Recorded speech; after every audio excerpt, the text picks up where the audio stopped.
അഞ്ചടി വലുത് കരുതി നിന്ന സന്തോഷത്തോടെ തവൻ ചെയ്തു പാർത്ഥനെന്ന് പഞ്ചശ്രാരിയെ കുറിച്ചുടൻ തപസ് ചെയ്തു പഞ്ചാഗ്നി മധ്യത്തിൽ അഞ്ചാതൊന്നൊരു കാലും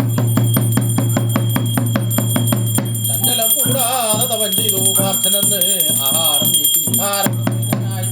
സ്വാഹം ശിവമെന്നം കുറച്ചുടൻ തപസ് ചെയ്തു പാർത്ഥനുടെ തപം കാർത്തികാതിരഞ്ഞ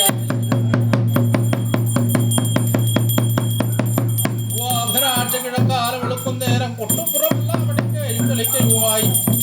പാലാർജലത്തിനെ കുളിപ്പിക്കുക മന്ദാർ വിളക്കിലോ ദൈവ